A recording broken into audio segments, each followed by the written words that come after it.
नमस्कार दोस्तों, स्वागत है आपका हमारे चैनल धूप धुनुषी आरती में। दोस्तों, जैसे कि कर्पूर धूप और कर्पूर आरती के बारे में कई समय आप लोग मुझसे पूछते हैं कि दादा ये कर्पूर धूप और कर्पूर आरती जो किए जाते हैं मुख्यतः जो है इसके पीछे का कारण क्या है।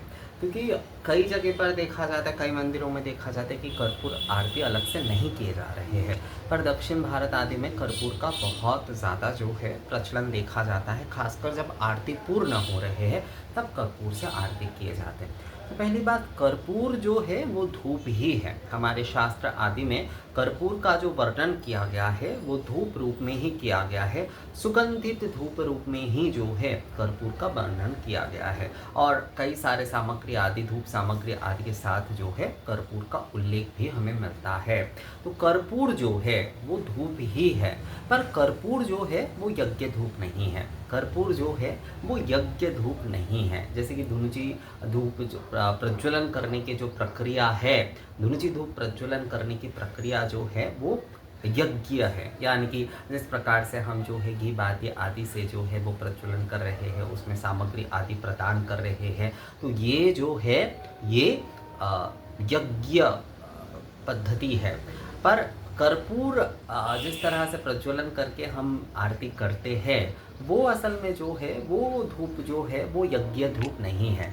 इसलिए आप देखिएगा, आरती अगर कपूर से किए भी जा रहे हैं तो पहले जो है धुनुची धूप से किए जाते हैं, उसके बाद जो है दीपमाला से किए जाते हैं और उसके बाद कपूर से आरती किए जाते हैं। क्योंकि कपूर जो है यज्ञ धूप नहीं है, केवल मात्र सुगंध के लिए है, सुगंध वाले धूप है।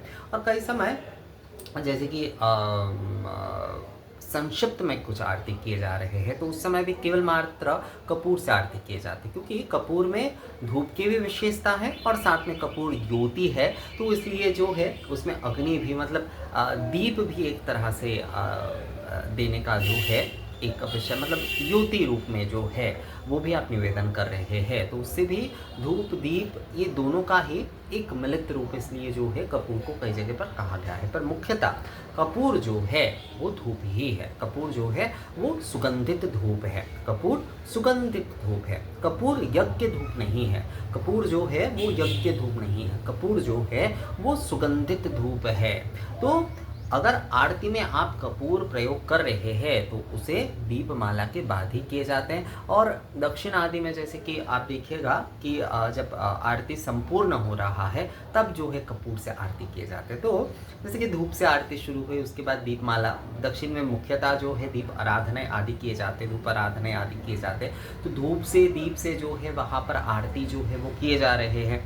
अलग अलग 7 दीप से, अलग अलग 5 दीप से, या फिर कम से कम 2 दीप से भी जो है अलग अलग जो है 2 दीप से आरती किए जा रहे हैं। धूप से आरती शुरू हुई, उसके बाद दीपमाला से आरती की गई, उसके बाद अंत में जाकर, अंत में मतलब जो है जब आरती संपूर्ण हो रहे हैं तब जो है सुगंध वाले धूप से जो है आरती पूर्ण किए जा रहे हैं। सुगंध वाले धूप यानी कि कपूर से जो है आरती पूर्ण किए जा रहे हैं। तो कपूर जो है ये सुगंधित धूप है। कपूर जो है सुगंधित धूप है। कपूर जो है यज्ञ धूप नहीं है। इसलिए कभी भी दीपमाला से पहले कपूर नहीं किए जाते हैं। हमेशा धुनुची धूप किए जाते हैं, उसके बाद दीपमाला आदि किए जाते हैं और उसके बाद कपूर किए जाते हैं। क्योंकि कपूर जो है केवल मात्र सुगंधित धूप है, वो यज्ञ धूप नहीं है। तो कपूर जो है वो धूप ही है। शास्त्र में कपूर का वर्णन जो है धूप के रूप में ही किया गया है। और कपूर आरती जो है वो हमेशा धूप दीपमाला के बाद ही जो है किए जाएंगे। तो यही जो है कपूर धूप और कपूर आरती के विषय में था। दोस्तों, ये वीडियो कैसा लगा आप लोगों को मुझे कमेंट्स करके ज़रूर बताइएगा। मिलेंगे आपसे अगले वीडियो में, तब तक के लिए नमस्कार।